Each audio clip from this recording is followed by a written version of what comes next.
Secretary, whether hiking taxes in this environment, as many prominent Democratic presidential candidates want to do, is the wrong thing at the wrong time. What do you think? Neil, look, you have to distinguish between the short run and the long run.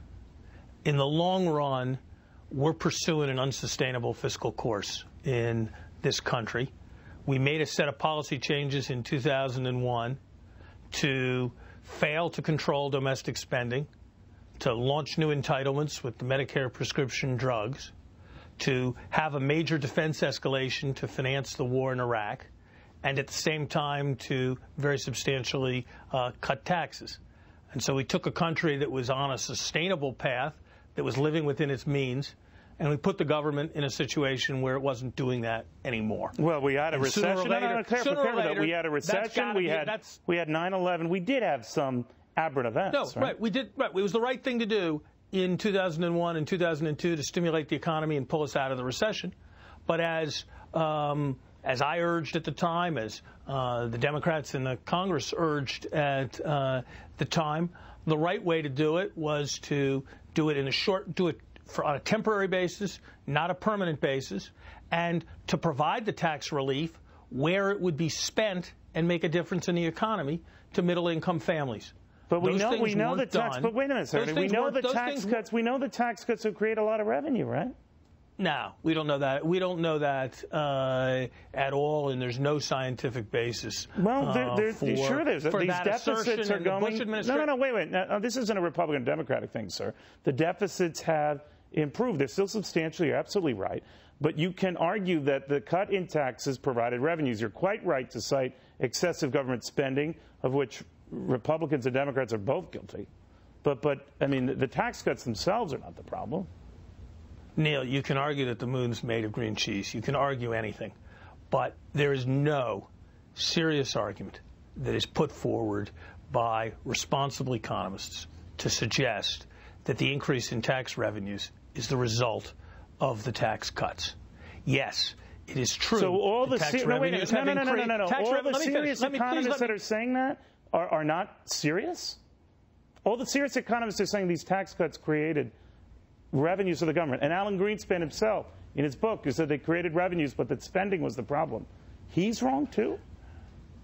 Alan Greenspan did not suggest that the tax cuts created increased revenues. He most certainly did. Alan Greenspan, he did not.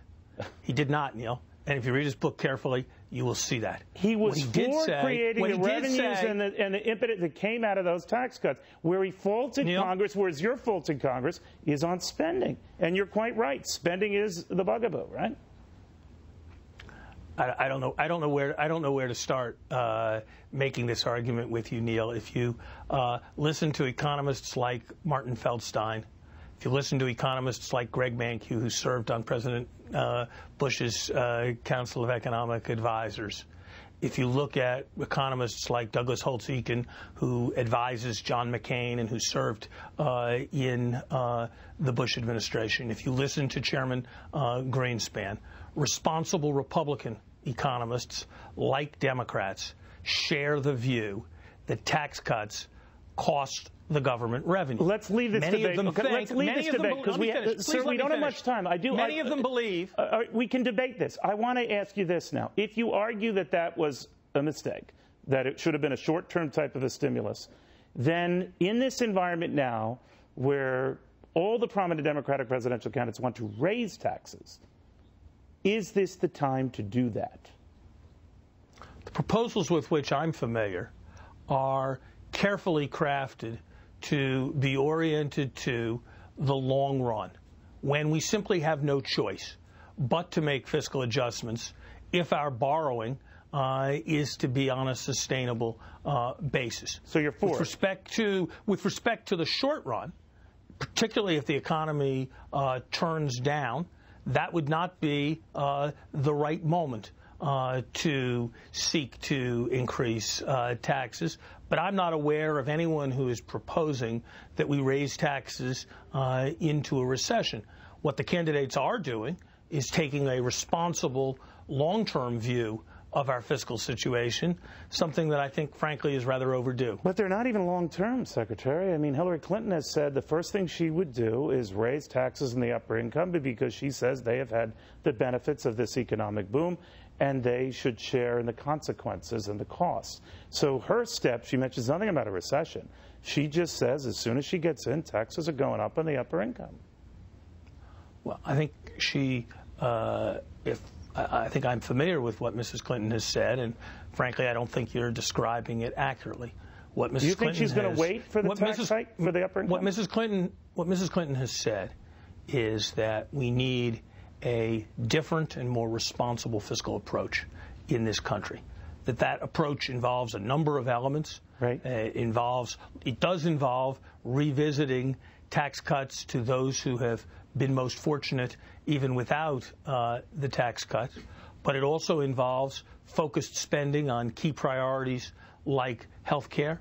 It also involves making sure that there is fairness in taxation for those in the middle class. That I understand, and sir. Certainly, if she did this immediately, if she became president in 2009, January 20th, 2009, and she hikes taxes on the upper income, at that point, or wants to do it, are you saying that would be a mistake? You know, you're trying to drive a wedge. No, I'm not. I just want to know. Yes, you are. Yes, you are. You're trying to drive a wedge where there's none. It would be responsible fiscal policy to time and sequence a budget plan in recognition of what was then economic reality. And if the economy was in decline, it would certainly be the wrong moment to apply a contractionary impulse to the economy. Okay. There's no suggestion, I think I am pretty well informed on this, that any Democratic candidate has made that it would be a good idea to raise taxes into a contractionary economy. So you think if we have a contractionary economy, the ones who have proposed tax hikes would shelve them because we have a contractionary economy? They would sequence them appropriately to take effect as the economy expanded. You know, look, we saw this argument before.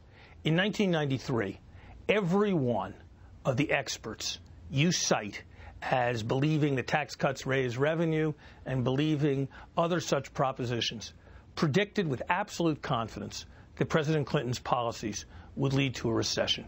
In fact, they led to the most successful economic expansion that we've had in this country, and the only one we've had in the last 20